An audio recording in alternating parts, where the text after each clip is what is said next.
It's a great pleasure to welcome you here to this very exciting session.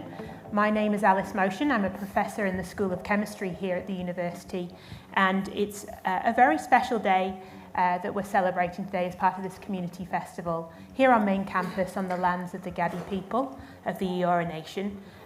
You're joining us for a big birthday, 175 years, as you may have heard throughout today. And for 175 years here at the University of Sydney, this has been the starting point for bold ideas, big ambitions, and lasting impact.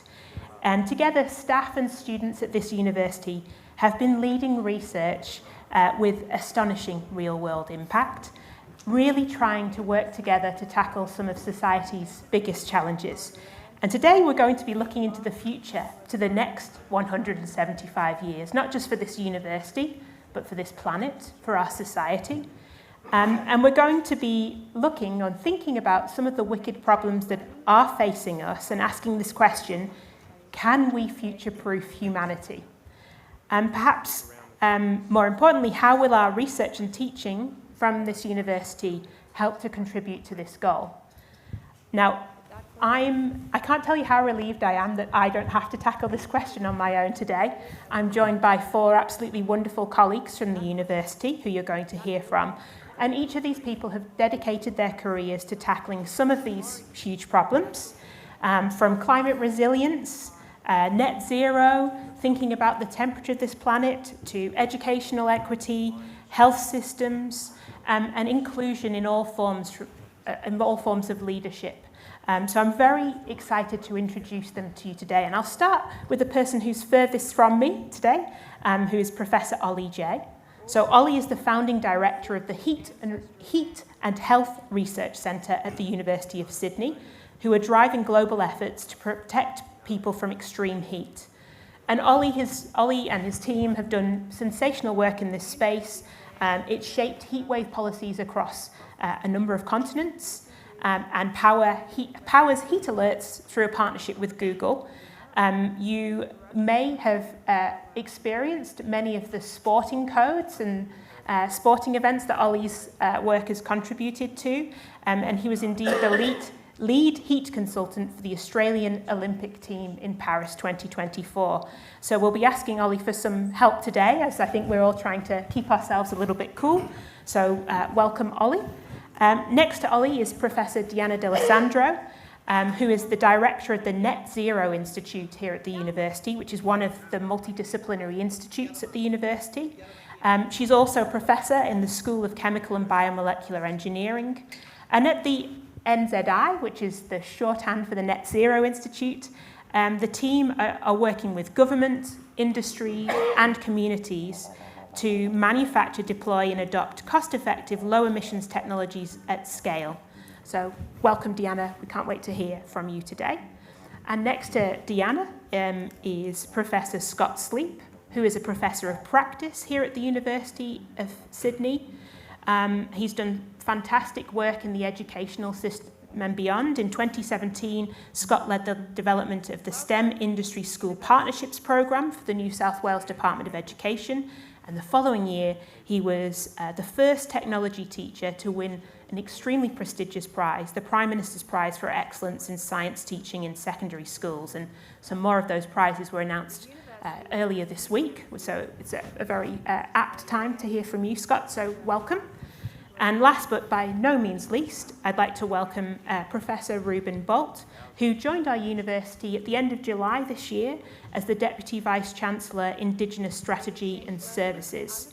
And we're delighted that Ruben has chosen to come back to the university, which is his alma mater, after leading Charles Darwin University as Deputy Vice-Chancellor, First Nations Leadership since 2020. Ruben is a descendant of the Yuin Wandandian and Monaro Ngarigo peoples, and he brings more than 25 years of experience in Indigenous education, research, and leadership. And very excitingly, particularly for those of you who are interested in science, which I'm guilty of, Professor Bolt was appointed to the National Science and Technology Council, where he advises the Prime Minister and the Cabinet on science and technology, where he became the first Aboriginal person to hold this position. So please join me in welcoming our wonderful panel. So I'm going to ask our panel some questions for the first part of today, just so you know how this is going to run. And then I think those who are eagle-eyed amongst you will notice that there are some microphones at the front. So there'll also be an opportunity for you to step up and ask some questions of our panel. So please do bring those questions and keep on thinking throughout. But before you have a chance to ask some questions, I'm going to take it away. And I think, first of all, I'd really like us to explore, I'm going to come to each of you with this question.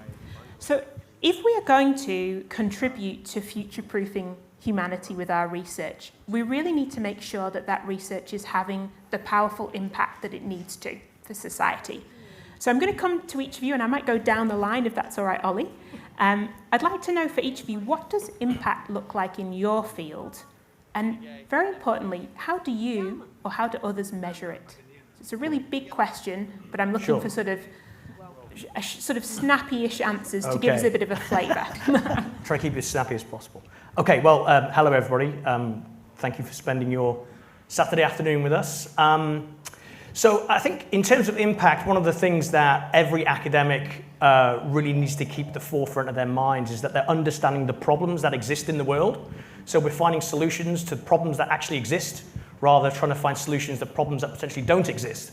And so in the Heat and Health Research Centre, one of the things that we're trying to do is try to understand and find solutions for the way in which extreme heat and hot weather impacts human health and well-being in different ways across the human lifespan. So the way in which we might look at that for a pregnant woman, for example, we know that heat exposure during pregnancy increases the risk of premature delivery or preterm birth, as it's called, or stillbirth. So having interventions that move the dial on that type of outcome, that would be a simple measure of impact. If I take you to some examples that of work that we're doing in the sports space, for example, as Alice mentioned, so we work with the Australian Open, which is a tennis tournament, every January in Melbourne. It's always very hot. They brought us on board in 2019 to develop a new extreme heat policy. And so the problem that we were trying to solve in that particular case is that there were a lot of players that were having to pull out during hot weather because of exertional heat illness. And the way in which we'd measure that is either people withdrawing or it would be court calls for medical attention due to heat-related problems. So since we introduced our heat-related, our extreme heat policy, we've managed to reduce heat-related medical call-outs by 50%. So those are two kind of examples that we can use to demonstrate how we can measure impact. But there's lots of different ways in which you can measure it, depending on what the problem is that you're trying to solve. And Deanna, I guess for you, thanks Ollie, but I guess for you, Deanna, you're leading an institute whose very title is sort of the ultimate measure of impact, to get to net zero, which I know is a goal, but what do you measure along the way to that sort of success?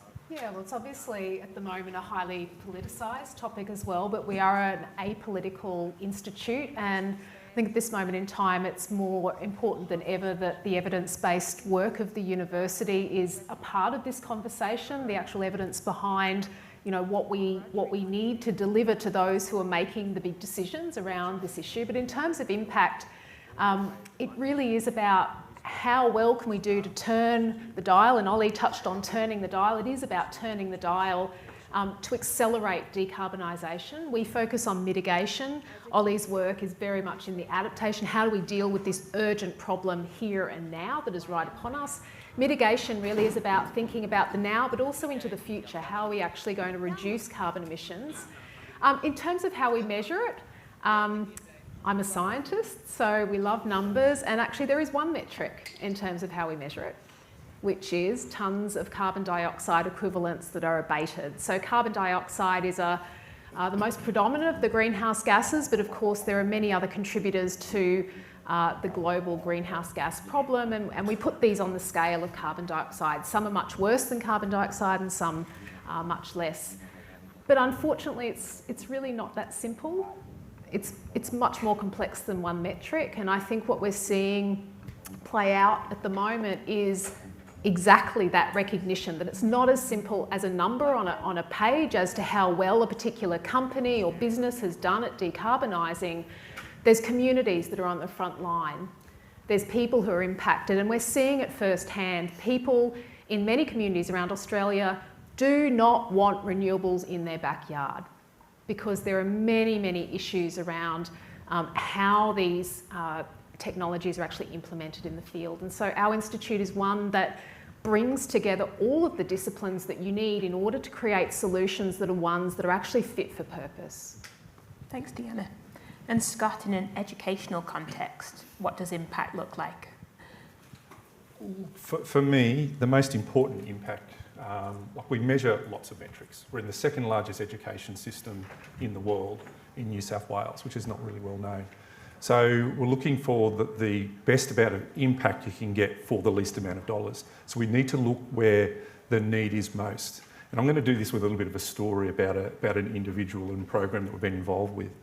We had a student that we're working with from a low socioeconomic community, had 10% attendance rate. Worked with that particular person with a Girls in STEM program out of the Hunter Valley. Became involved in a competition, won that competition, has now gone on to year 11 and 12. She's doing physics, chemistry, high levels of mathematics. She's attending almost 100%. The group of people or women that she was working with have all come through her. That school has seen massive increase in the number of students, female students doing STEM subjects. What that program has done for that student has changed her life.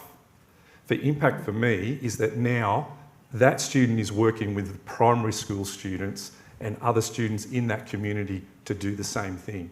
And one thing that I didn't mention was that the teacher that was involved in that was a student of mine that I worked with in STEM programs in a disadvantaged area who went on to do that impact. So for me, impact is that leverage of making a difference with one person, a difference with a teacher, and then just building and building so that our young people's future is not determined by the postcode for where they live.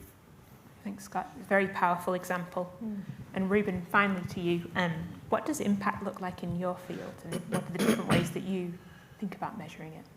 Yeah, so for me, I think the way I would answer this question, because I could think about it in terms of the teaching that I've done over I did 20 years of teaching Indigenous studies in 6 of the universities here in Sydney and Wollongong. Could think about it in terms of some of the research that I've done.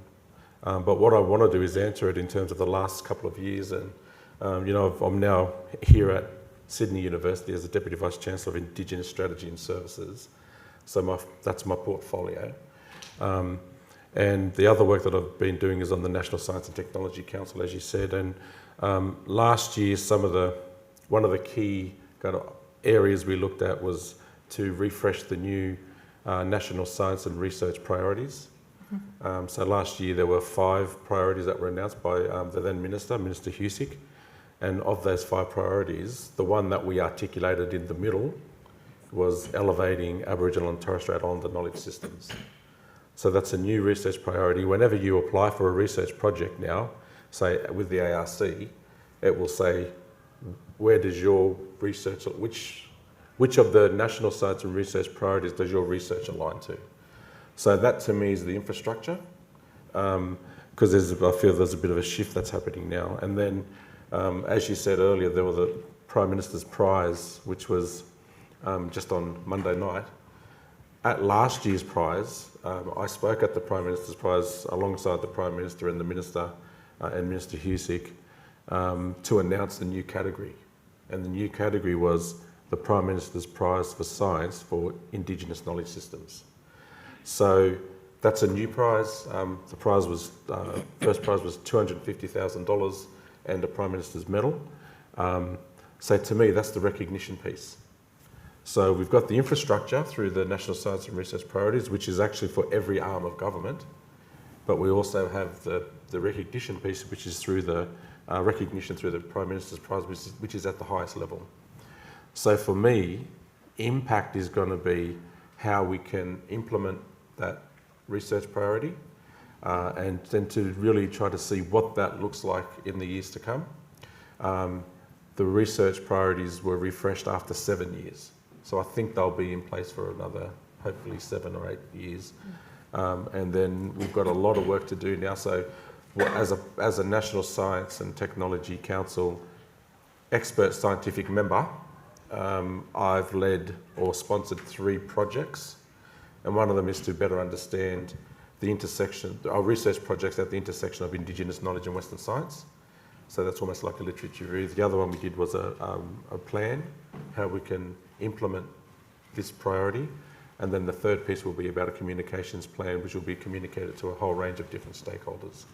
So impact to me will be the progress that we can make and the positive impact, not only in Indigenous communities, but the positive impact for the country. So we should be looking at Indigenous knowledge as an asset, you know, not as something that's a peripheral add-on to Western science, but looking at it as an asset, because there's a lot of wisdom when we know that Indigenous knowledge has been here for, you know, we talk about 65,000 years, and people say that like it just rolls off the tongue like it's something to say, but there's actually wisdom there. And if we can better understand what that knowledge was like through even scientific methods now, we might be using archaeology, for example, and to co-produce what that knowledge is with Western science so that we can solve some of our most pressing challenges. Thanks, Ruben, and thanks for sharing so much of that important work that you've been collaborating on and leading.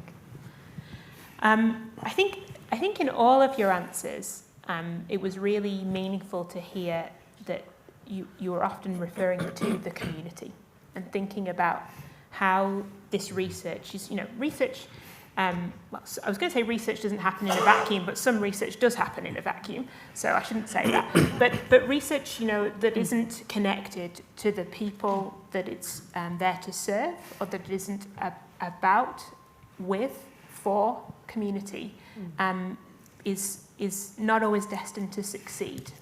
So I wondered if you could share some of the ways, and I'll ask just a couple of you this, but if you want to jump in with an example, you can do. Could you share something about, and I might start with you, Deanna, could you share something about the role that co-design might play in your work with communities? And you were mentioning, you know, particularly thinking about how do we change perspectives or listen to what communities want, so that we can best partner with the people that we want to work with. Yeah, well, in terms of coming up with a really fit-for-purpose solution, it's obviously not just the community voice there, but the solution has to be one that is going to suit all of the inputs and all of the outputs, if you like. So really all of the conversations we have at the table are community voice, industry voice, business voice, academic voice, obviously backed up by really a deep desire to provide an evidence base, so do the hard research that's needed to actually ensure that we have a trustworthy and an honest answer, if you like. So really, I guess in terms of how we approach it, it is about having everybody at the table. Ruben, I might come to you on this question too, because especially in the work that you've talked about, that thinking about the ways that Indigenous knowledges and Western science, for want of a better description, can come together. How do you build trust or build community and make sure that diverse voices are heard? Yeah, I think the first key principle is to be genuine, and to ensure that you're able to engage in a way that will ensure there will be some mutual benefit. So with that second project that I spoke about, what we're doing is we recruited a supplier who's actually gone around the country to seek advice from a range of different stakeholders, mostly Indigenous stakeholders, so researchers, community, those in government, but also non-Indigenous researchers that work in that area, or non-Indigenous people that work in Indigenous affairs. And the reason for that is because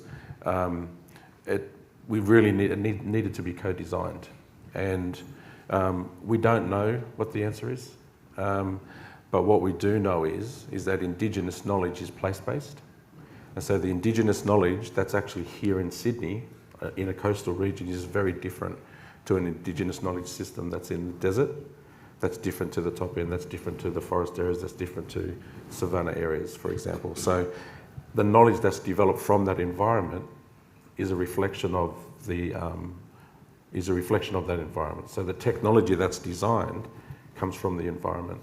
So it tells us that Indigenous knowledge is actually unique to place. Because of that, there's not going to be one size that fits all, and the only way to do that really is through co-design. Thanks so much, Ruben. I might come to, because time's ticking away, so you're getting to know our panel a little bit better, so hopefully those questions are percolating and you might want to come and step up to the mic in a few minutes' time. I would really love to come to you next, Ollie. So you've done some amazing work with your team, and I think we're all acutely aware of just how pressing our need to adapt and to think about how we're going to manage roaring temperatures are. But how do you make sure that work that you're leading doesn't leave certain communities behind, that these innovations are for everyone and not just for people who can afford certain technologies? That's actually a really important question, particularly in our area, because of how we understand vulnerability to extreme heat and hot weather. So we know that the impacts are concentrated on lower income areas, lower income groups, and so by necessity, the solutions, if they are adaptive solutions, so things that we can do to help ourselves in this situation, they can't be expensive, they can't be high tech because they're not relevant, or they don't fit the setting where they're needed the most. So I'll give you a quick example. So we've developed something called the Heat Watch app, which actually is also an answer to the last question about co-design.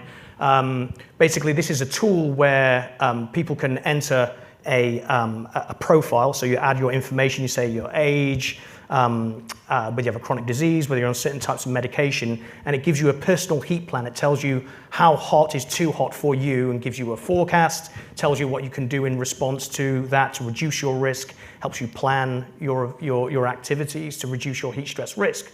So that's been a really nice tool that we've developed. Co-design's been a big piece of that, because the way I thought it was going to look at the start relative to how it ended up looking is completely different. But that's a really important point to make, because it's not for me, it's for the people in the community who are going to use it. However, to the current question is, it's an obvious criticism of that work is that maybe the most vulnerable don't have a smartphone. Maybe they don't have access to data. So to get around this, we've thought about another innovative way in which we can deliver this type of information, but in low resource settings that don't require smartphones. So we've got a prototype of a poster that people can just stick on their wall, and it's made of this thermosensitive film, which then changes color depending on the temperature inside the house, and it hides and reveals these evidence-based risk reduction strategies. So it makes sure that people are getting the right information at the right time, depending on the conditions that they're exposed to. Now, this is something that can be made quite cheaply. They can be made for about 20 cents each, so it can really be scaled, and they can be used in any type of environment. All you need is some blue tack or some sticky tape to put it on the wall. And that's pretty much it. But still, it's quite an innovative way of thinking about the way in which we can increase people's resilience to extreme heat, but without expecting people to have access to the highest technology. That's very powerful. And Scott, I might ask you a similar question. So I guess the public education system is one of the most powerful ways to democratize and to share knowledge with huge numbers of students. And I didn't know that New South Wales was the second biggest education system in the world, so that I've learned something new today too. But how do you make sure that innovations in education can reach all of the students in these schools and make sure that communities aren't left behind in the classrooms, or the communities that expand from these classrooms? This is a great question, because this became to the fore during COVID, when all students went back into the classroom. It became really apparent, the classrooms closed and they went home. That became apparent about the digital divide that exists in Australia. So in a lot of the metropolitan areas where there was good internet access and they had a computer or multiple computers at home, it wasn't an issue. But as we went out from the CBD of Sydney and we went further out, there was issues with having access to computers. A lot of people were using smartphones with 5 kids in a household. Some just didn't have any access at all. So it's a really acute problem. So in terms of solutions, we're looking forward, technology can provide some opportunities as we're moving forward. For instance, the change that's come from Starlink. So Starlink is a technology that can then be accessed basically anywhere you are in Australia. So access to that technology has actually improved the situation greatly for those communities to be able to get connection. However, we still have the issue of socioeconomics. So we need to invest more into our regional and rural and remote communities so they have access to these technologies. My greatest concern also, as a STEM teacher, the fastest growing jobs are in STEM. Most of the roles that young people that are starting primary school now, some of those roles don't exist. Even though they may not be in a STEM career, they're going to require STEM skills. So how do students in rural and remote areas, if they don't have access to that technology, get enabling technologies such as artificial intelligence, be able to work in the digital industries if they are already behind in that? So the solution is that we need to double down on our efforts around Australia, particularly in public education, to provide the type of knowledge and skills that young people are going to require for a technology future. Thank you so much, Scott. So many of the problems that my colleagues here are working on and our friends and colleagues across the university, they're such big problems that we've recognised long ago that they can't be solved by single disciplines. And they can't be solved by very close, even just very close disciplines working together. I think increasingly we realise that some of the biggest problems like net zero, it's not just a scientific or an engineering problem, of course. It's something that we need collaboration from people in all fields and communities in all fields. But Deanna, how do you collaborate across those disciplines when essentially we might not be speaking, well, we speak very many different languages as with the different people that we collaborate with, but we have very specific languages in our disciplines too. So how do you build those conversations and try and navigate building those partnerships? Well, I think the first part of it is that we share missions, and this was really the very grassroots effort that happened about 4 or 5 years ago here at the University of Sydney, and a number of colleagues and I just realised we were actually working on exactly the same mission, which was decarbonisation using various technologies, because we grew out of the Faculty of Engineering. But actually we had completely different approaches. We were using totally different methodologies and we had very different lenses on the problem. But I think, you know, from that very grassroots effort, what we all did come together with was very much a humility. It was a recognition that we don't know everything. We know a lot about our particular subject expertise, but actually there has to be that humility to say, actually there's a huge amount that I just don't know. And when you sit across the table and you stare into the eyes of a social scientist researcher who is looking at social acceptance of technologies and is telling you that the technology you work on is hurting communities because it is just allowing fossil fuel industries perhaps to keep on keeping on, which is an area I work in, which is carbon capture, it really grounds you. And you really have to take a deep breath and sort of recognise that there's a common humanity between you. I think just the other aspect is there has to be a joy in working together.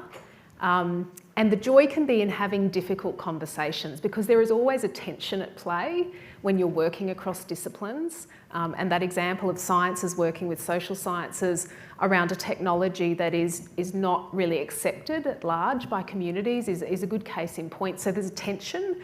But I think one of the things that has been most inspiring to me about working at a university, working on, for example, the decarbonisation challenge, is that humility that we come together with, and it's the fact that we can hold tension safely, we can have really difficult conversations, debates, but actually with a really safe parameter space so that we can actually ask the hard questions and work our way to the solutions that we need to without being scared that we're going to open Pandora's box and that people get upset. We hold that tension safely, and actually all of our different methodologies become ones that are absolutely critical to find solutions that are fit for purpose. Thanks, Deanna.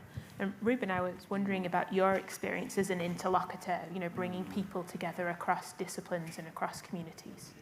Yeah, I think my response is going to be a little bit higher level, and it's really about the difference in terms of Indigenous knowledge and knowledge that's in the disciplines. So I taught a course when I was at UNSW. I was there for 10 years, and I'd bring students down to Wreck Bay, which is my community. And the course was Cultural Heritage Management and the Environment.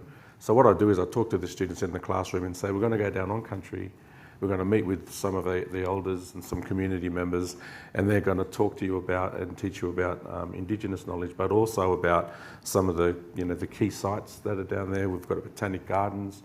We can talk to you about the medicinal qualities of the plants and the traditional usage, etc. And what I'd say to the students is when you go down, listen to what the elders are saying. You can ask questions, but ask questions to clarify, don't ask questions to challenge.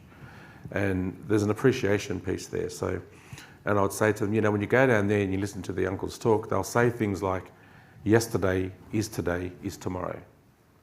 It's the same thing. That doesn't make sense from a Western concept because time is linear. But when you listen to the uncles talk about that and say yesterday is today is tomorrow, then they start to kind of begin to understand that. So it's really at the level of epistemology. So when you try to have a conversation at the level of language, and then at the level of epistemology, the underpinnings, where concepts of time are different, it doesn't make you find it hard to actually have that conversation because it doesn't make sense. So that's what I would teach the students. So when they come down, they'd also get a sense of what connection to country means. There'll be discussions about visits of say midden sites and how the midden sites have developed over thousands of years, and that's related to how the land and the how sustainability of the fish or the the foods in the oceans.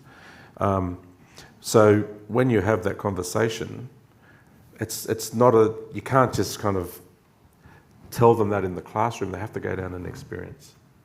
And when they experience it, I think they start to get it after 3 days. So the elders stay with us. Now, I did this over 10 years. So the elders would come and spend all day with us. Sometimes go home at 2 o'clock in the morning because we sit around the fire and have a yarn. And then they'd come back at 2 o'clock, come back at 7 in the morning for breakfast. Gives the students an opportunity to ask questions, gives an opportunity for other students to listen and to hear it, and then they start to understand the logic is different in Indigenous knowledge. But you can't get that unless you've got some deep experience. And I'll just give you another quick example. I brought an uncle over from Canada. He was a Ojibwe man from Winnipeg. And I brought him down to my community and he was talking to my uncle. And I was listening to what they were talking about, but they were telling their own context and their own story. And I kind of got it. And then my uncle said something, which was completely different. And then the other uncle said, yes, you're right, because of this. And then he said, yeah, you're right because of this. So they were having this conversation and all the epistemological underpinning was the same, but the stories were different.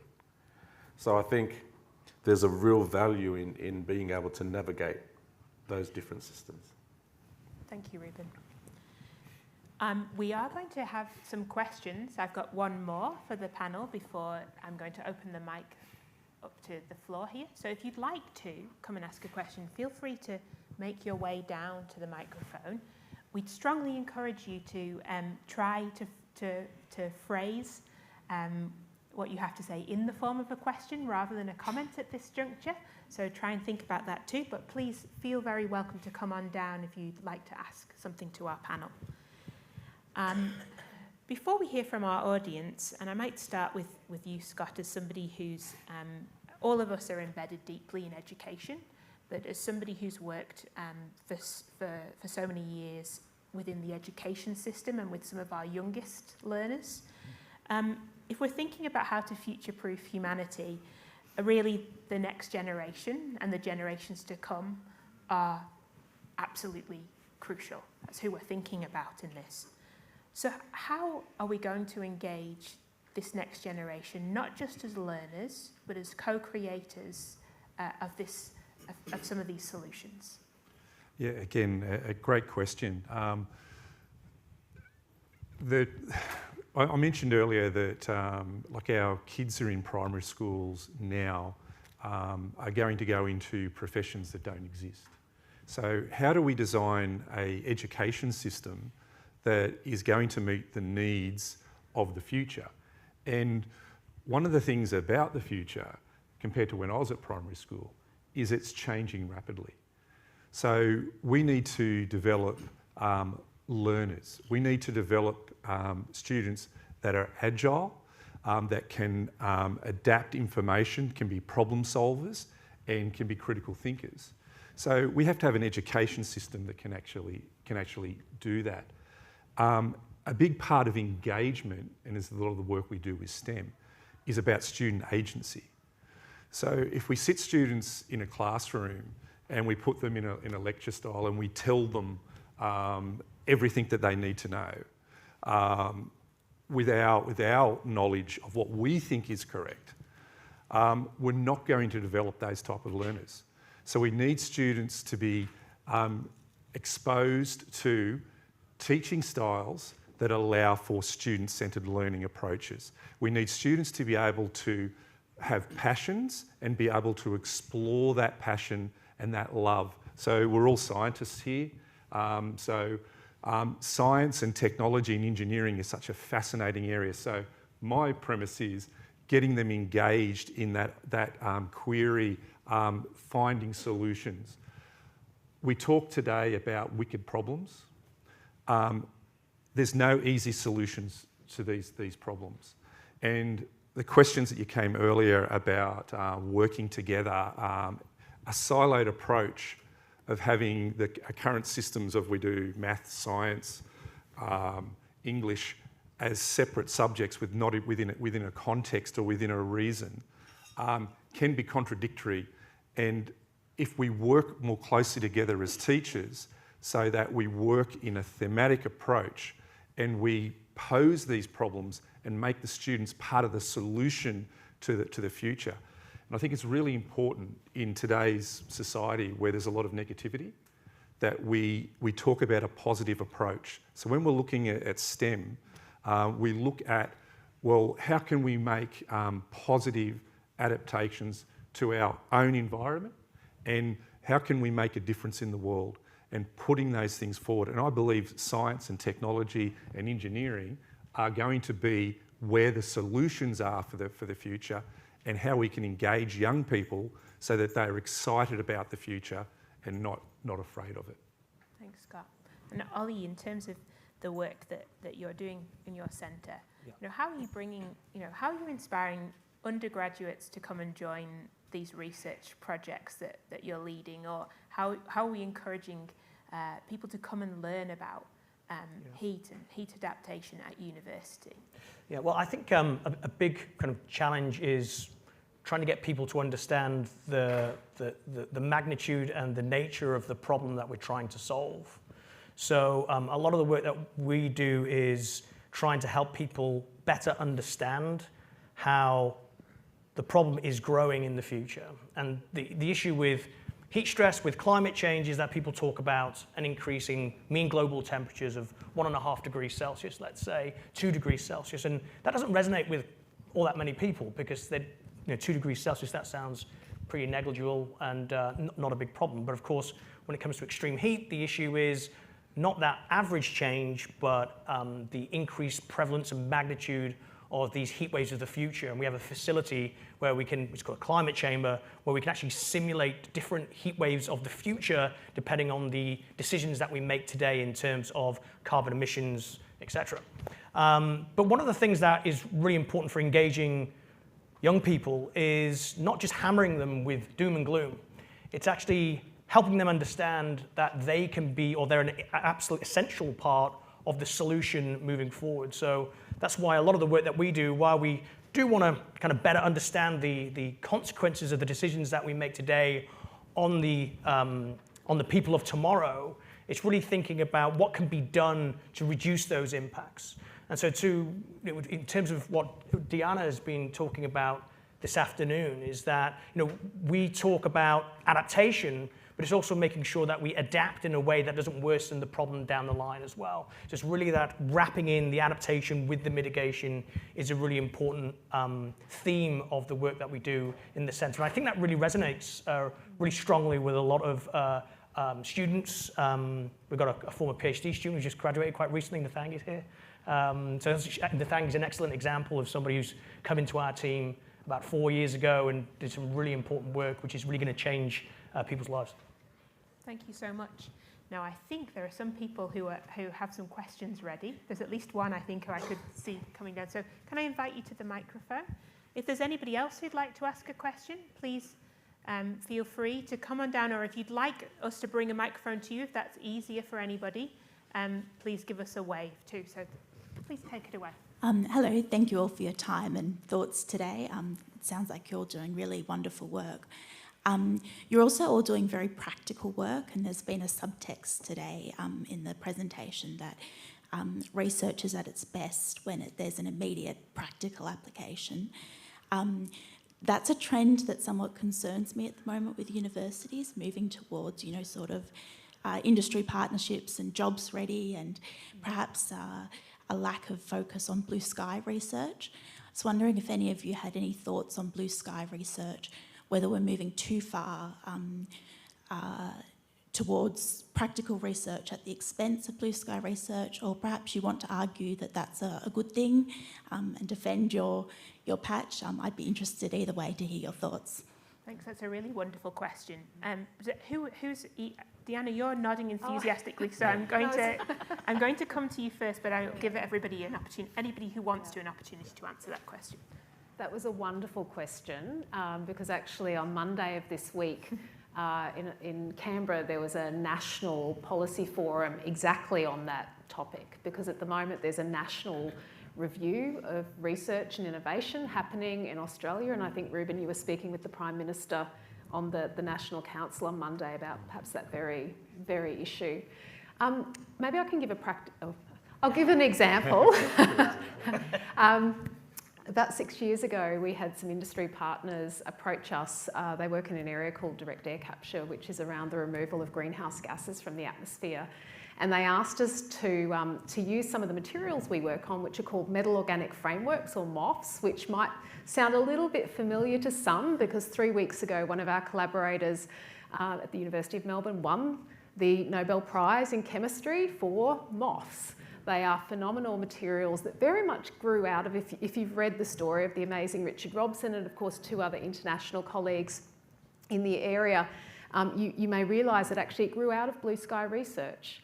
But in fact, Robson recognised very early there was a very practical opportunity there. So anyway, coming back to 2019 and industry partners, so we were asked to actually apply these metal organic frameworks to the problem of direct air capture, which we did, and actually it threw up all of these really fundamental problems. And I know it might not sound very sexy nor interesting, but actually MOFs are well known for capturing a lot of gas. A great stat is that 1 teaspoon of one of these materials has the surface area of a football field. But actually that's only part of the problem when it comes to how you apply a MOF, because the material has to work in a real dynamic system, and there's fluid flow, and there's flow on the macro scale, and there's flow on the nano scale. It's a very, very interesting scientific problem. And what happened is it actually led us right back to the fundamentals. And in fact, now we work across the broad spectrum. So I think that's a good example of where, Robson's work went from blue sky to applied. But we've got many examples of where the applied actually has you digging right back into the fundamental, and there's a nuance there, and it's not one or the other. And I think in a sense, this is what this review of the innovation ecosystem is searching for, is to say, how can we ensure that we can get all the way along the innovation ecosystem and take our very best ideas and get them all the way out there if that's where they belong in commercialisation and industry. But equally so, how do we enable the blue sky work that might be applicable in 100 years from now, but how do we make sure that it's nurtured and done also? Thanks very much, Deanna. Scott? In my opinion, it's going to be about balance. And the balance probably historically hasn't been there. Australia punches well above its weight. Like, we've got a fair share of Nobel Prize winners, and just recently. In terms of the output of research that comes per capita and the impact of the research that we do here in terms of blue sky, what we are not very good at is commercialisation. So a lot of our technologies and a lot of our blue sky thinking actually goes overseas. So I think there's a realisation in recent years that need to be rebalanced if we want to become that clever country and we want to get those economic benefits from that research. We need to work more in collaboration with industry and with scientific organisations to see this promise to come into fruition and help us all. Like, economic development from these technologies improves the standard of living for us all. I might add something to your response too, Scott. I think from a personal perspective, I think it's incredibly important that universities and research institutions are places where we try and better understand the universe that we live in, and that we look to problems that don't have a dotted line to a solution per se. But unless we get a bit better at commercialising some of the research that we do, the fabulous research that we do in Australia, we won't have the funding to then put back into the system to enable blue sky research, problem-based or mission-driven research to happen. So I think we need to think about how to increase all of these forms of research rather than focusing on one or other. That's my personal view anyway.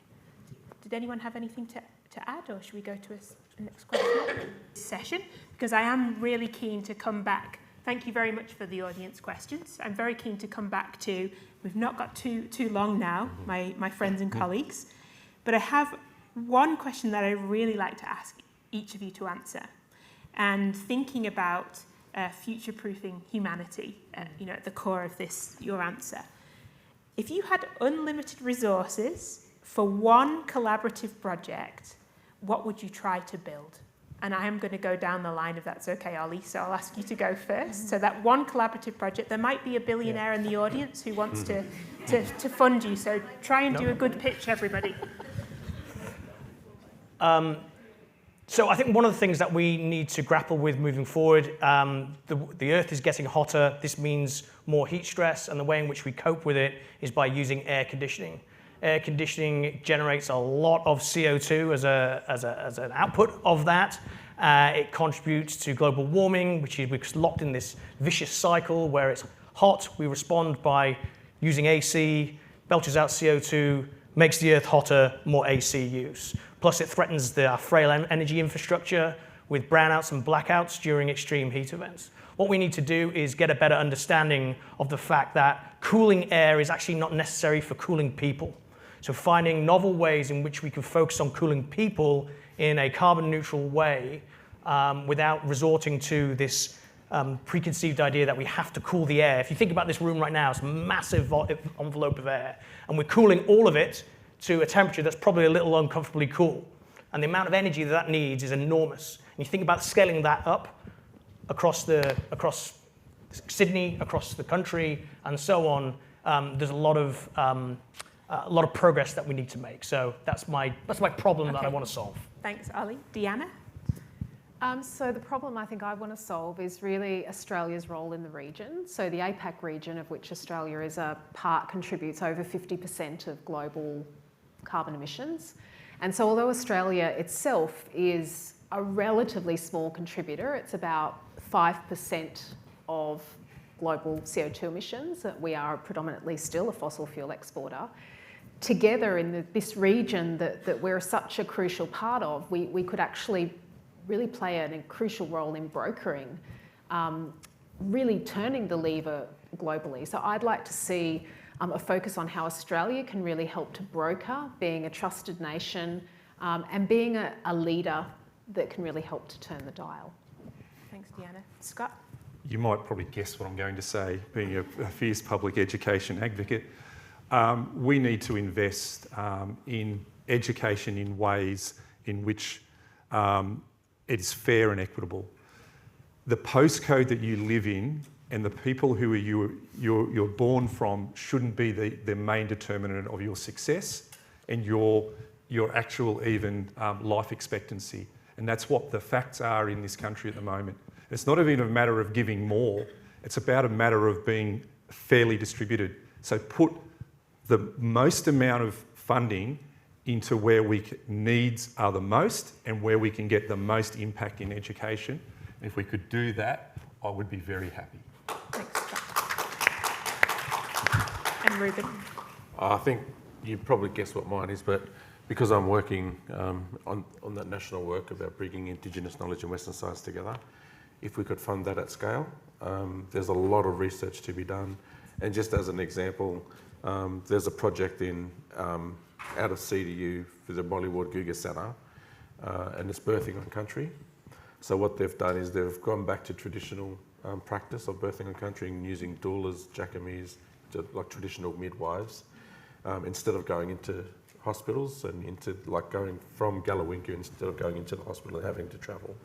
The same program is replicated in my community, down at Nowra, at the Wominda Women's Health Centre. The research from that study has shown that the birth weight of babies has been increased significantly. If you can have babies that are born at the optimal birth weight, that sets them up for life. Yep. That's a classic example of bringing Indigenous knowledge and Western science together. And then just another quick one, there's a researcher that's looked at 20 years of fire burning in the Northern Territory and used satellites to track that. That's so using space science and Indigenous knowledge with ranger groups.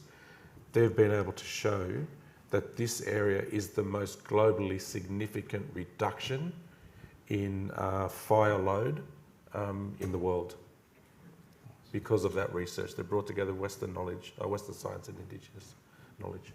Thanks so much, Ruben. I think if you're anything like me, you'll agree that they were all very compelling pitches. And if I had funding to give to you, I would distribute it now. I also feel like there's the seeds of a very beautiful interdisciplinary project that could weave some of these aspects together from the panel. So I think we've heard today, the expertise of these wonderful colleagues here. We've learnt about the importance of adaptation and mitigation. We've learnt about the importance of education, the importance of listening to young people, to communities, to Indigenous people, to Aboriginal and Torres Strait Islander people. We've heard the importance of collaboration and of trust and accountability and of building some of these things together to lead for good, which is what we're trying to do here at the University of Sydney, and we would like to partner with all of the members of the community in trying to do this work together. So thank you so much for joining us today. If you would join me in thanking our panel, that would be wonderful.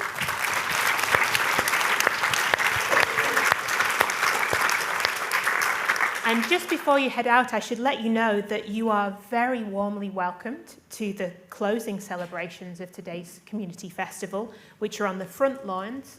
They've started, but there's still time to get there. This will be, there'll be lots of music, there'll be lots of music for you to hear and lots of people for you to connect with and meet. So I wish you a lovely evening and thank you for joining us today.